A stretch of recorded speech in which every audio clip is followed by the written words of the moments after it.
Hello बच्चों, कैसे हो? आशा करती हूँ आप लोग अच्छे होंगे और घर में पढ़ाई कर रहे होंगे। आज हम कक्षा 4 विषय हिंदी कविता 11 पढ़क्कू की सूझ।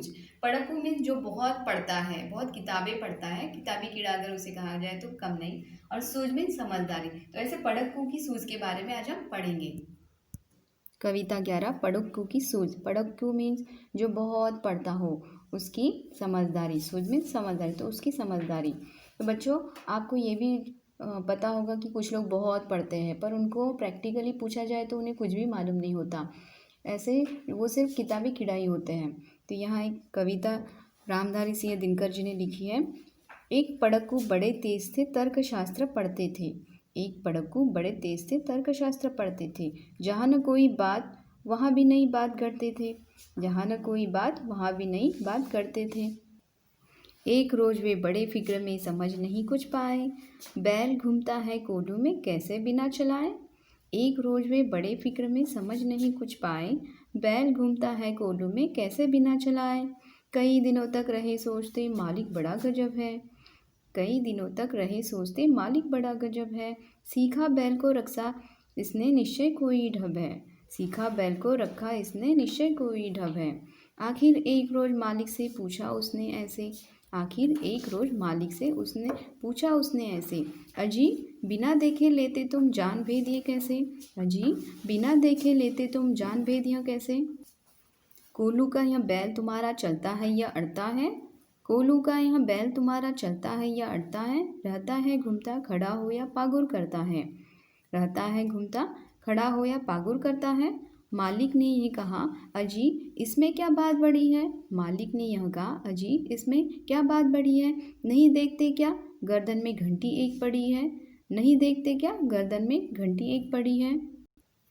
जब तक यह बसती रहती है मैं न फिक्र करता हूँ। जब तक यह बसती रहती है मैं न फिक्र करता हूँ। हाँ जब बसती नहीं दौड़कर तनिक पूछ धरता हूँ। हाँ जब बसती नहीं दौड़कर तनिक पूछ धरता हूँ। कहाँ पढ़क्कू ने सुनकर तुम रहे सदा के कोरे। कहाँ पढ़क्कू ने सुनकर तुम रहे सदा के कोरे। बेवकूफ़ मथिंग की बातें समझ सकोगे थोड़ी। बेवकूफ़ मथिंग की बातें समझ सकोगे थोड़ी। अगर किसी दिन बैल तुम्हारा सोच समझ अड़ जाए। अगर किसी दिन बैल तुम्हारा सोच समझ अड़ जाए। चले नहीं बस खड़ा खड़ा गर्दन को खूब हिलाए। चले नहीं बस खड़ा खड़ा गर्दन को खूब हिलाए। घंटी टुन टुन खूब बजेगी तुम न पास आओगे। घंटी टुन टुन खूब बजेगी तुम न पास आओगे। मगर बूंद भर तेल सांझ तक भी क्या तुम पाओगे। मगर बूंद भर तेल सांझ तक भी क्या तुम पाओगे।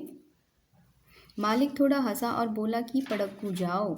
मालिक थोड़ा हंसा और बोला कि पढ़क्कू जाओ। सीखा है यह ज्ञान जहाँ पर वहीं इसे फैलाओ। सीखा है यह ज्ञान जहाँ पर वहीं इसे फैलाओ। यहाँ सभी कुछ ठीक ठाक है यह केवल माया है। यहाँ सभी कुछ ठीक ठाक है यह केवल माया है। बैल हमारा नहीं अभी तक मथिंग पढ़ पाया है। बैल हमारा नहीं अभी तक मथिंग पढ़ पाया है। तो बच्चों, कवि रामधारी सिंह दिनकर बता रहे एक पढ़क्कू है, बड़े तेज थे। एक जो किताबी पढ़ने वाले तो तर्कशास्त्र पढ़ते थे। तर्क मीन्स लॉजिक होता है, जिसे कोई जो चीज़ होती है उसका तर्क निकालते हैं हम, जिसे तर्कशास्त्र कहा जाता है। जहाँ कहीं बात नहीं होती थी वहीं बात वो बोल दिया करते थे। एक रोज़ वे बड़े फिक्र में समझ नहीं कुछ पाए। तो एक दिन वो बड़े फिक्र में थे कि कुछ समझ नहीं पा रहे थे कि क्या हो रहा है। बैल घूमता है कोलू में कैसे बिना, तो वो सोच रहे थे कि बैल कैसे घूमता होगा। कोलू बिना बिना चलाए कैसे कोलू चलता होगा, बैल घूमता ही नहीं फिर भी। तो ये जो पढ़क्कू थे कई दिनों तक सोचते रहे कि इसका जो मालिक है ना बड़ा गजब है। जरूर बैल को कोई ना गुर सिखाया होगा, डब सिखाया होगा, कोई कला सिखाया होगा, इसीलिए तो कोलू के कैसे बिना ही चलता है। आखिर एक रोज़ मालिक से उसने पूछा, तो जो पढ़क्कू था उसने उसके जो मालिक से पूछ ही लिया कि अजी बिना देखे लेते तुम जान भेदे कैसे। तो बिना देखते तुम कैसे ये भेद सब जान लेते हो। कोलू का यह बैल तुम्हारा चलता है या तुम्हारा जो कोलू का बैल है तो वो चलता है या कभी अड़ता है, घूमता ही रहता है या खड़ा ही रहता होगा या पागुर करता होगा।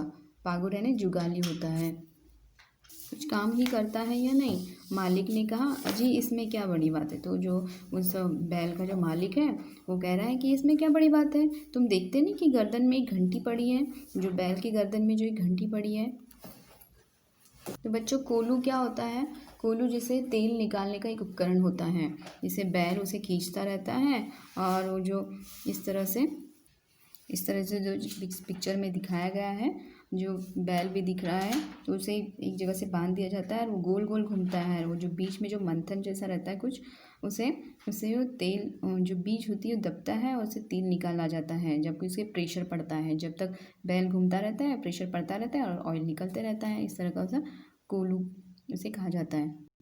सामने कवि कहते हैं, जब तक ये बसती रहती मैं न फिक्र करता। तो जो उसका मालिक कहता है, मालिक जब तक उसकी घंटे की गले की घंटी बजते रहती है तो मुझे कोई फिक्र नहीं रहती।